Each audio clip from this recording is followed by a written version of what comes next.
제44장 도살장으로 끌려가는 어린 양. 토머스 샤프가 무기를 들도록 사람들을 선동하자 나부 곳곳에서 성도들에 대한 분노가 들불처럼 번졌다. 시민들은 익스포지터 인쇄기가 파손된 것에 항의하기 위해 워소와 카테즈 인근에 결집했고, 마을의 지도자들은 지역의 남성들에게 함께 성도들과 맞서 싸우는데 동참할 것을 촉구했다. 채 이틀이 지나기도 전에 무장폭도 300명이 카테즈에 집결했다. 그들은 당장 나부로 달려가 성도들을 몰살할 준비가 되어 있었다.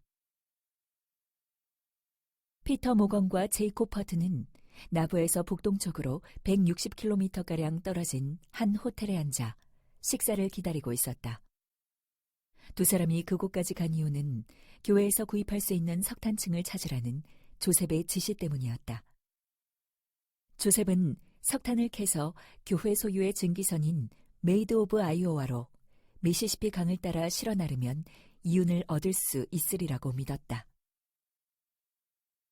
음식을 기다리는 동안 피터는 신문을 펼쳤다.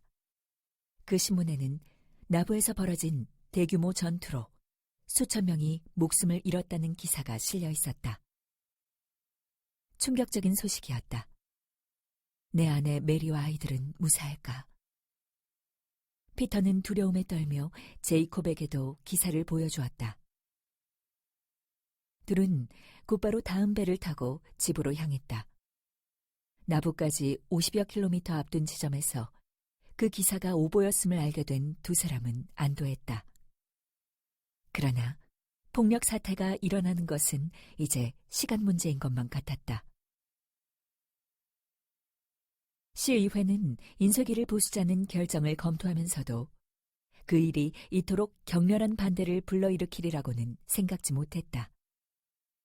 윌리엄 로는 나부에서 달아났지만 그의 추종자 중 일부가 성전을 파괴하고 조셉의 집에 불을 지르고 교회의 인쇄소를 부수겠다며 성도들을 협박하고 있었다. 프랜시스 히그비는 인쇄기가 파손되자 조셉과 시의원들이 폭동을 선동했다면서 그들을 고발했다. 그는 열흘이 지나면 나부에서 더는 몰몬을 찾아볼 수 없게 될 것이라고 단언했다. 6월 12일 카테지에서 온 경찰이 조셉과 시의원들을 체포했다. 그러나 나부의 지방법원은 고발에 대한 근거를 찾지 못하여 그들을 풀어주었다. 이에 조셉의 반대 세력들은 더 크게 분노했다. 이튿날 조셉은 300명의 폭도가 나부를 공격하기 위해 카테지에 결집했다는 소식을 듣게 되었다. 조셉과 지도자들은 미주리에서처럼 또다시 이웃들과 큰 충돌을 겪고 싶지 않았다. 그래서 그들은 포드 주지사 앞으로 긴급히 편지를 보내어 시의회가 취한 조치를 설명하고 폭도의 공격에 대비해 도움을 요청했다. 조셉은 성도들에게 침착하게 도시를 지킬 준비를 하도록 하는 한편 절대 소동을 일으켜서는 안 된다고 당부했다. 그런 다음 그는 나부 군단을 소집하고 나부시의 계엄령을 선포했다. 조셉은 평상시의 법치를 유예하고 군대가 나부를 통솔하게 했다. 6월 18일 오후 나부 군단이 나부 맨션 하우스 앞에 집결했다. 조셉은 민병대의 사령관으로서 제복을 갖춰 입고 옆에 있던 연단 위로 올라가 대원들을 향해 말했다. 우리의 적들이 저 조셉의 목숨을 끊어놓는 것만으로도 만족할 것이라고 생각하는 이들도 있습니다. 그러나 제 피를 맛보는 순간 그들은 충만한 복음의 정신이 마음속에 불꽃처럼 살아있는 모든 사람의 피를 갈구하게 될 것입니다. 조셉은 칼을 뽑아 올리며 과거에는 그러지 못했지만 이번에는 반드시 자유를 지켜내야 한다고 소리쳤다. 모두 죽음의 순간까지 저와 함께 싸우시겠습니까?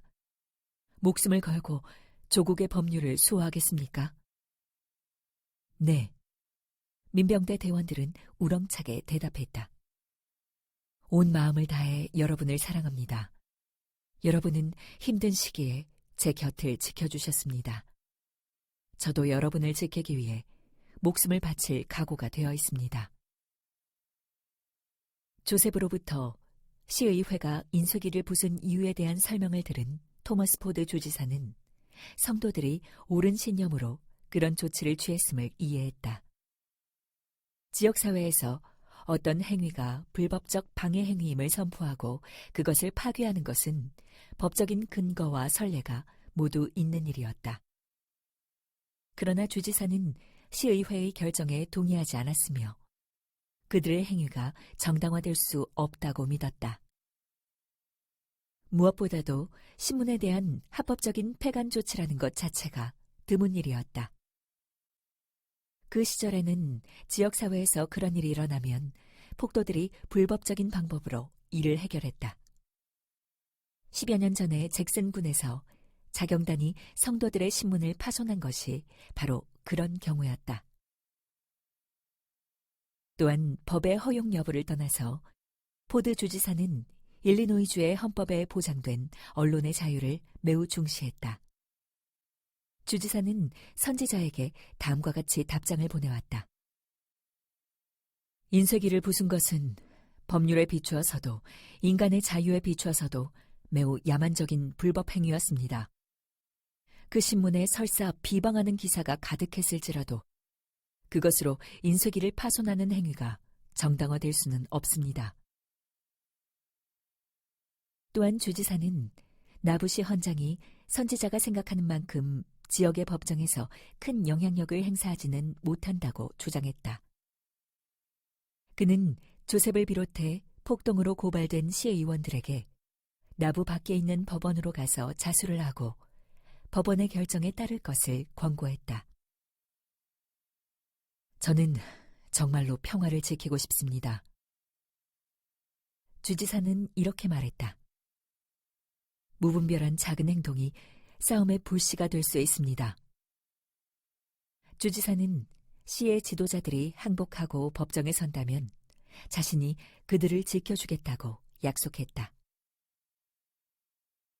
카테지에는 성도들을 증오하는 이들이 특히 많다는 것을 알기에 조셉은 주지사가 약속을 지킬 수 있을지 확신할 수 없었다. 그러나 그가 계속 나부에 머물면 그것이 반대자들의 화를 돋우고 폭도들을 나부로 끌어들여 성도들을 위험에 몰아넣게 된다는 것은 불보듯 뻔한 일이었다.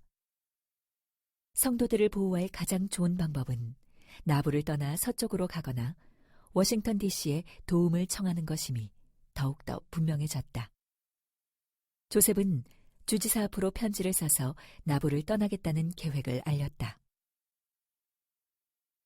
모든 성스러운 것의 이름으로 훌륭하신 주지사께 간청합니다. 부디 아무 힘없는 우리 여성들과 아이들을 폭도들의 소나귀에서 지켜주십시오. 조셉은 만일 성도들이 조금이라도 잘못을 저질렀다면 그것을 바로잡기 위해 할 수 있는 일을 다 하겠다고 강조했다. 그날 밤 조셉은 가족들과 잘 자라는 인사를 나눈 뒤에 하이럼, 윌라드 리차즈, 포터 로겔과 함께 작은 배를 타고 미시시피강 건너편으로 출발했다. 배에서 물이 샜기 때문에 포터가 노를 젓는 동안 조셉과 하이럼, 윌라드는 장화로 계속해서 물을 퍼내야 했다. 그렇게 몇 시간을 더 가서 6월 23일 아침에 그들은 아이오와 준주에 도착했다. 조셉은 포터에게 나부로 돌아가 말을 몰고 오도록 지시했다. 조셉은 포터가 떠나기 전에 에모에게 보내는 편지를 적어 그에게 주었다. 편지에는 에모와 자녀들 그리고 어머니의 생계를 위해 필요하다면 그들의 부동산을 팔라는 내용이 적혀 있었다. 그리고 그는 에모에게 말했다. 낙담하지 마시오. 하나님의 뜻이라면 다시 당신을 보게 될 거요. 에머는 그날 오전 늦게 하이럼 킴볼과 자신의 조카인 로렌조 왓슨을 아이오와로 보냈다. 그녀는 조셉을 설득해 집으로 돌아오게 한 뒤 그를 자소시킬 생각이었다. 조셉을 찾아간 두 사람은 주지사가 조셉과 그의 형 하이럼이 자수할 때까지 군대를 보내 나부를 점령하려 한다는 사실을 알렸다. 또 얼마 안 가서는 포터가 레이놀즈 카운과 함께 에머의 편지를 들고 와서 나부로 돌아오라고 다시금 조셉에게 간청했다. 하이럼 킴볼과 로렌조, 레이놀즈는 조셉이 나부를 떠나 성도들을 위험에 빠뜨렸다면서 그가 비겁하다고 말했다. 조셉이 말했다. 그런 말을 듣느니 차라리 죽겠습니다. 제 목숨이 친구들에게 아무런 가치가 없다면 저에게도 가치가 없습니다. 이제 조셉은 자신이 나부를 떠나는 것으로는 성도들을 지킬 수 없다는 것을 알았다. 하지만 카테지로 간다면 그의 목숨은 어떻게 될 것인가? 조셉은 포터에게 의견을 물었다. 제가 어떻게 하면 좋겠습니까? 포터가 대답했다.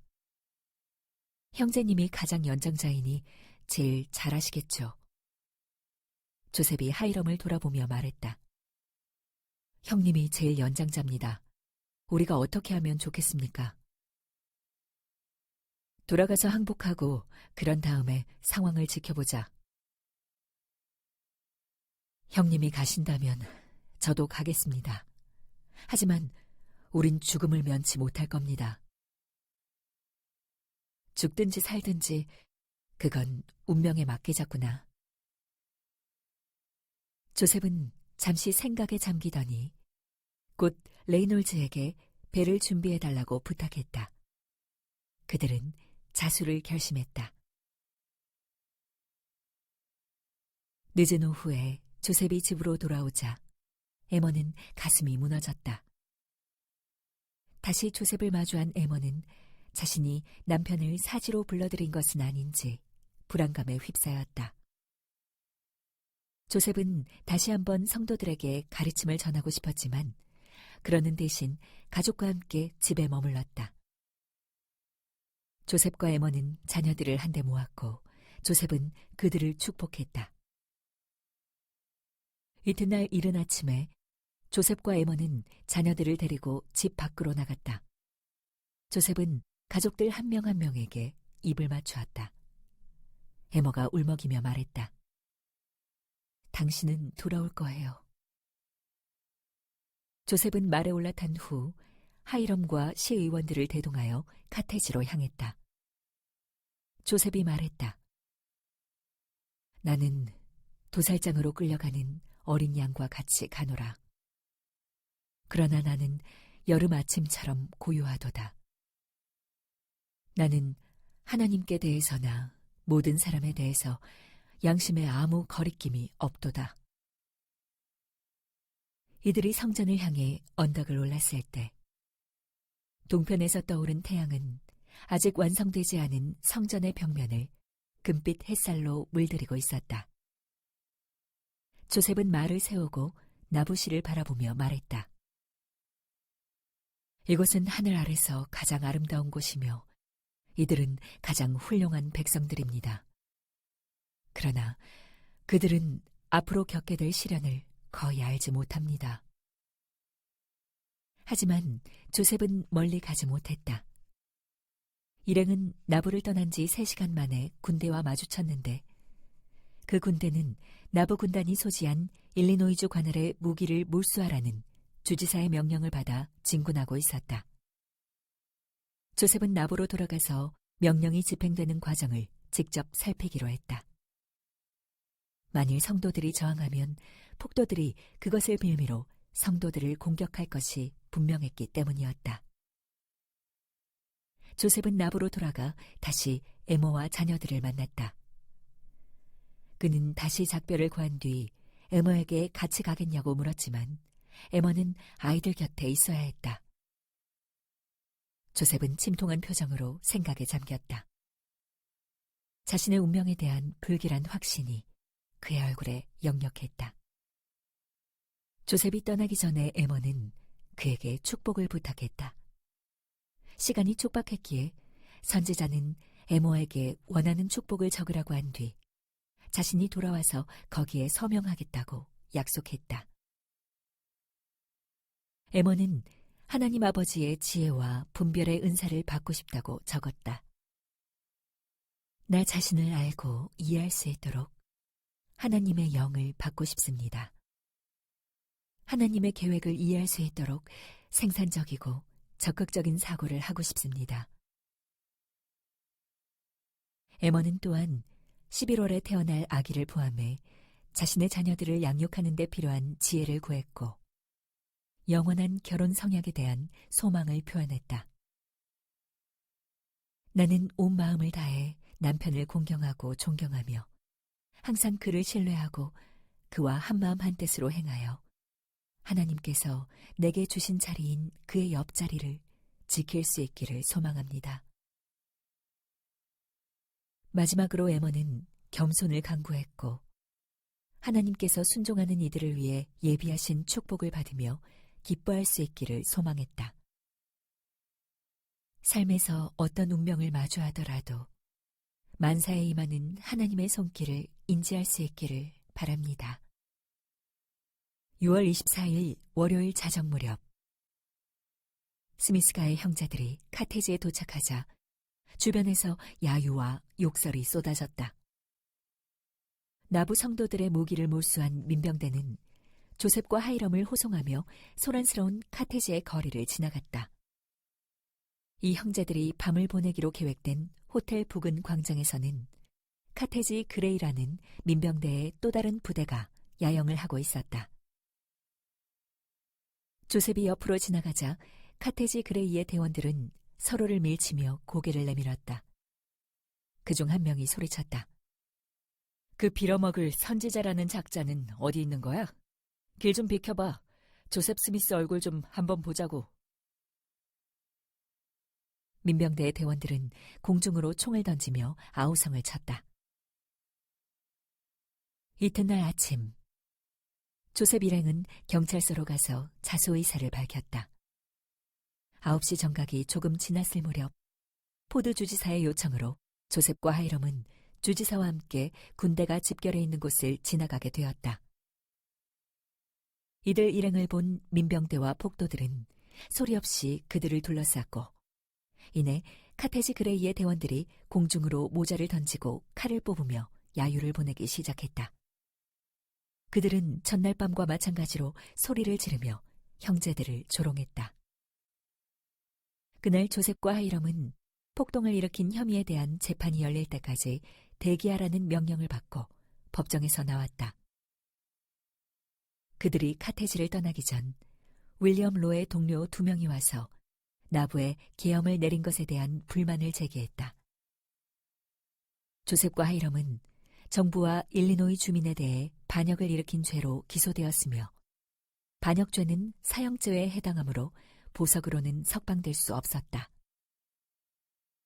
조셉과 하이럼은 감방에 갇힌 채 그날 밤을 보내야 했다. 스미스 형제의 친구 몇 명이 두 사람을 보호하며 곁을 지키기 위해 함께 감방에 머물기로 했다. 그날 밤 조셉은 에머에게 힘이 될 소식을 담아 편지를 썼다. 이제 막 주지사가 나부에 군대를 보내기로 합의했다오. 나도 주지사와 함께 갈 것이오. 이튿날 형제들은 카테지 감옥 2층에 있는 더 안락한 방으로 옮겨졌다. 방에는 큰 창문이 3개가 나 있었고 침대도 하나 놓여 있었다. 나무로 된 문은 빗장이 부러져 있었다. 그날 저녁 근무 중에 있던 보초들에게 하이럼은 소리내어 몰몬경을 읽어주었으며 조셉은 몰몬경이 참되다는 신성한 사실에 대한 강력한 간증을 전했다. 그는 예수 그리스도의 복음이 회복되었고 천사들은 여전히 인간에게 성역을 행하고 있으며 하나님의 왕국이 다시 한번 지상에 세워졌다고 간증했다. 해가 떨어진 후 윌라드 리차즈는 초가 다 타들어갈 때까지 밤늦도록 자리에 앉아 글을 썼다. 조셉과 하이럼은 침대에 누웠고 그들을 방문한 스티븐 마크햄과 존 풀머도 바닥에 매트리스를 깔고 누워 있었다. 존 테일러와 댄 존스는 그 옆에서 딱딱한 바닥 위에 함께 누워 있었다. 댄 존스는 웨일스 출신의 하천 선박 선장으로 약 1년 전에 교회의 회원이 된 사람이었다. 자정이 다가오고 있는 깊은 밤, 조셉의 머리맡에 있는 창문 밖에서 총성이 울렸다. 선지자는 침대에서 일어나 바닥에 누워있던 댄 옆으로 자리를 옮겼다. 조셉은 나지막한 목소리로 댄에게 죽음이 두렵냐고 물었다. 때가 되었습니까? 댄이 억센 웨일스 억양으로 되묻자 조셉이 대답했다. 저는 명분이 있으니 죽음을 맞이한다 해도 그리 두렵지 않습니다. 조셉은 댄에게 속삭였다. 형제님은 웨일스로 돌아가게 될 것이고 죽기 전에 형제님이 받은 사명을 다 이룰 것입니다. 자정 무렵 댄은 군대가 감옥을 지나며 행군하는 소리에 잠을 깼다. 그는 일어나서 창밖을 내다보았다. 밖에는 한 무리의 남성들이 몰려들고 있었다. 그중 누군가가 말했다. 몇 명이나 들어갈 건가? 그 말에 소스라치게 놀란 댄은 재빨리 형제들을 깨웠다. 계단을 올라오는 발소리, 그에 이어 몸으로 문을 들이미는 소리가 들려왔다. 밖에 있는 남자들이 쳐들어올 것에 대비해 누군가 의자를 들어 방어태세를 갖추었다. 형제들은 무덤과도 같은 정적 속에서 공격이 시작되기만을 기다렸다. 들어오시오. 결국 조셉이 소리쳤다. 우린 준비됐소. 문 밖에서 폭도들이 우왕좌왕하는 소리가 들려왔다. 공격을 할지 말지를 두고 의견이 엇갈리는 모양이었다. 소란은 끊임없이 계속되었고 마침내 새벽이 되어서야 우르르 계단을 내려가는 발자국 소리가 들려왔다. 이튿날인 1844년 6월 27일 조셉의 편지가 에머에게 전달되었다. 그 편지는 윌라드 리차즈가 조셉의 말을 받아 적어 작성한 것이었다. 포드 주지사와 민병대는 나부로 가고 있었다. 그러나 약속과 달리 주지사는 조셉을 데려가지 않았다. 그 대신 그는 카테지에서 민병대의 한 부대를 해산시켰으며 겨우 카테지 그레이 부대의 대원 몇 명만 남겨 감옥을 지키게 했다. 카테지 감옥에 갇힌 형제들은 이제 바람 앞에 등불과도 같은 처지가 되었다. 여전히 조셉은 성도들이 주지사를 환대하며 경보를 울리지 않기를 바랐다. 조셉은 에모에게 일렀다. 근절령의 위험은 없지만 안전을 위해 주의하는 것이 좋겠소. 조셉은 편지 아랫부분에 다음과 같이 몇 문장을 직접 적었다. 나는 내게 죄가 없음을 알고 내가 최선을 다했음을 알기에 운명을 따르고자 하오. 조셉은 자녀들과 친구들에게 사랑을 전해달라고 부탁하며 이렇게 말했다. 반역죄와 관련해서는 나는 아무런 잘못도 범하지 않았으므로 그들은 아무것도 입증할 수 없을 것이오. 조셉은 자신과 하이럼이 잘못될 것이란 걱정은 접어두라고 이른 후 마지막으로 이렇게 적었다. 부디 모두에게 하나님의 축복이 임하기를. 그날 오후 나부에 도착한 포드 주지사는 성도들 앞에서 연설을 했다. 그는 위기 상황이 일어난 것을 성도들의 잘못으로 돌리고 그 여파에 대한 책임을 묻겠다며 성도들을 위협했다. 엑스포지터 인쇄기를 부수고 시의 계엄령을 선포하는 중대한 범죄가 자행되었습니다. 엄중한 대가가 치러져야 하므로 여러분은 비상사태에 대비해 마음의 준비를 하십시오. 그는 나부가 잿더미로 변할 수도 있으며 저항한다면 성도들을 몰살하겠다고 경고했다. 틀림없이 그렇게 될 것입니다. 분노의 횃불이 이미 타오르고 있습니다. 여러분이 조금만 더 잘못된 행동을 한다면 그 횃불을 피할 수 없게 될 것입니다. 성도들은 분노가 치밀었지만 평화를 지키라는 조셉의 당부를 생각해서 주지사의 경고를 듣고 일리노이주의 법률을 지지하겠다고 서약했다. 주지사는 흡족해하며 연설을 마쳤고 군대는 시가지를 행군했다.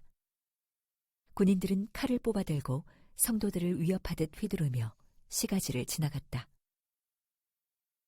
그날 오후 카테지 감옥의 시간은 더디게 흘렀다. 여름철 더위에 형제들은 겉옷을 벗고 바람이 들어오도록 창문을 열었다. 밖에는 8명의 카테지 그레이 대원이 감옥을 지키고 있었고 나머지 대원들은 근처에서 야영 중이었다. 형제들이 있는 방의 문 밖에도 보초가 1명 더 앉아 있었다. 스티븐 마크햄과 댄 존스 등의 형제들은 조셉의 심부름을 하러 외출을 나가 있었다. 감옥에는 지난밤을 함께 보낸 형제들 중 윌라드 리차즈와 존 테일러만이 조셉과 하이럼의 곁을 지키고 있었다. 오전에 면회를 온 친구들은 공격이 닥칠 때를 대비해 형제들에게 유견발 권총과 단발식 권총을 몰래 쥐어주었다. 스티븐은 악당을 내리치는 막대기라고 이름 붙인 튼튼한 지팡이를 감옥에 남겨두고 갔다. 존은 분위기를 누그러뜨리고 시간도 때울 겸 성도들 사이에서 당시 인기 있던 영국 찬송가를 불렀다. 궁핍하고 겸손한 나그네가 결국 자신이 구주임을 밝힌다는 가사의 찬송가였다. 그때 내가 보니 그는 나그네가 아니라 손에 못자국 난 구주, 내 눈앞에 서 계셨네. 초라한 이름 부르며 내게 말씀하시길. 두려워 말라. 네가 한 모든 것, 내게 한 것이라. 존이 노래를 마치자 하이럼은 한 번 더 불러달라고 요청했다. 오후 4시 정각이 되자 보초들이 교대했다. 조셉은 문가에서 새로운 보초와 이야기를 하고 하이럼과 윌라드는 둘이서 나지막이 대화를 나누었다. 1시간 후 간수가 방으로 들어와서 폭도들의 공격에 대비해 더 안전한 감방으로 가지 않겠냐고 형제들에게 물었다. 조셉이 말했다. 저녁을 먹은 후에 가겠습니다. 간수가 떠나자 조셉이 윌라드에게 물었다. 우리가 감방으로 들어가면 형제님도 같이 가시겠습니까? 혹시 제가 형제님을 버릴 거라고 생각하시는 겁니까? 윌라드가 대답했다. 만약 형제님이 반역죄로 교수형을 선고받게 된다면 제가 형제님을 대신해서 교수형을 받고 형제님을 풀어주게 할 것입니다. 그럴 수는 없습니다. 이에 윌라드는 그렇게 할 것입니다. 라고 말했다. 몇 분 뒤 문 밖에서 인기척이 나더니 서너 발의 총성이 울렸다. 윌라드가 창밖을 내다보니 진흙에 화약을 섞어 얼굴을 검게 칠한 100여 명의 괴한들이 감옥 입구로 몰려들고 있었다. 조셉과 하이럼은 곧바로 권총을 집어들었다. 존과 윌라드는 지팡이를 곤봉처럼 움켜쥐었다. 폭도들이 우르르 계단을 뛰어 올라왔다. 그들은 방 안으로 진입하려 밀어닥쳤고 4명의 형제들은 온몸으로 문을 밀어 막았다. 그러자 폭도들은 문에 대고 총을 쏘았고 총성이 계단을 타고 울려 퍼졌다. 총탄이 나무 문을 뚫고 날아들자 조셉과 존, 윌라드는 얼른 문 옆으로 비켜섰다. 그러나 그중 한 발이 하이럼의 얼굴에 명중했고 하이럼은 몸을 비틀거리며 문에서 떨어졌다. 또 한 발의 총탄이 그의 허리에 날아와 박혔다. 하이럼의 권총이 발사되며 그는 그대로 쓰러졌다. 하이럼 형! 조셉이 울부짖었다. 조셉은 유견발 총을 움켜쥐고 문틈을 살짝 벌린 뒤 총을 한 발 쏘았다. 폭도들은 소총으로 방 안을 공격했고 조셉은 폭도들을 향해 무작정 방아쇠를 당겼다. 존은 문틈을 비집고 들어오는 총과 총검을 지팡이로 내리쳤다. 조셉의 권총이 두세 번 불발되자 존은 창가로 달려가 깊숙이 들어간 창턱을 오르려 했다. 그러나 방을 가로지르며 날아든 총알에 다리를 맞고 균형을 잃고 쓰러졌다. 온몸에 힘이 빠진 존은 창턱에 몸이 부딪혔고 그때 주머니 속에 있던 그의 시계가 바늘이 5시 16분을 가리키는 순간 박살이 났다. 총에 맞았어요. 존이 소리쳤다. 빗발치는 총탄의 공격 속에서 존은 바닥을 기어 침대 밑으로 몸을 숨겼다. 그는 둔부에 총상을 입어 살이 깊게 찢겨나갔고 손목과 무릎 윗부분에도 각각 한 발씩 총알을 맞았다. 방 건너편에서 윌라드와 조셉은 함께 온 힘을 다해 문을 막고 있었다. 윌라드는 폭도들이 들이미는 소총과 총검을 계속해서 쳐냈다. 그러다 갑자기 선지자가 권총을 바닥에 내던지고 창문을 향해 돌진했다. 그가 창턱을 오르는 순간 두 발의 탄알이 그의 등에 날아와 박혔다. 창문을 뚫고 들어온 또 한 발의 탄알은 그의 심장 바로 밑을 관통했다. 오 주님, 나의 하나님. 조셉은 절규했다. 선지자는 앞으로 몸을 휘청이더니 머리부터 고꾸라지며 그대로 창밖으로 떨어졌다. 윌라드는 총탄이 계속해서 날아드는 가운데 달려가서 창밖으로 고개를 내밀었다. 창밖 아래에서는 폭도들이 구름처럼 몰려들어 피범벅이 된 조셉을 에워싸고 있었다. 선지자는 돌로 된 우물 바로 옆에 왼쪽으로 누워 있었다. 윌라드는 친구의 목숨이 아직 끊어지지 않았다는 조짐이 보이기를 바라며 아래를 응시했다. 하지만 몇 초가 지나도 조셉은 움직임이 없었다. 주님의 선지자요, 선견자인 조셉 스미스가 세상을 떠난 것이었다.